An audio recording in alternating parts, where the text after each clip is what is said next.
ഇതിന് വിശുദ്ധർ ഏപ്രിൽ 26 വിശുദ്ധ മർസെല്യൂനസ്. അദ്ദേഹം മാർപ്പാപ്പയായിരുന്നു. റോമിൽ ജനിച്ച അദ്ദേഹം 296 ജൂൺ 30 പാപ്പയായി തിരഞ്ഞെടുക്കപ്പെട്ടു. അദ്ദേഹത്തിൻ്റെ കാലത്താണ് ഡയോക്ലീഷ്യൻ ചക്രവർത്തിയുടെ മതപീഡനം മൂർധന്യാവസ്ഥയിലെത്തിയത്. ദേവാലയങ്ങളും വിശുദ്ധ ഗ്രന്ഥങ്ങൾ വരെയും നശിപ്പിക്കപ്പെട്ടു.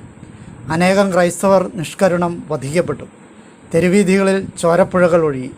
അദ്ദേഹത്തിൻ്റെ ന്യായാധിപന്മാർ മനസാക്ഷിയില്ലാതെ ക്രൈസ്തവരെ കൊലക്കളത്തിലേക്ക് അയച്ചുകൊണ്ടിരുന്നു.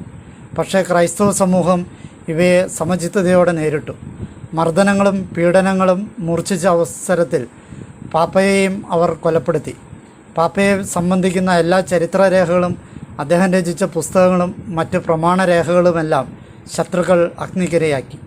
ക്രൈസ്തവ പീഡനങ്ങളുടെ കാഠിന്യം കണ്ട മാർപ്പാപ്പ ഒരവസരത്തിൽ വിശ്വാസം ത്യജിച്ചുവെന്നും പെട്ടെന്ന് തന്നെ മാനസാന്തരപ്പെട്ട് ആ തെറ്റിന് സ്വന്തം രക്തം കൊണ്ടുതന്നെ പരിഹാരം ചെയ്തുവെന്നുമാണ് പാരമ്പര്യം.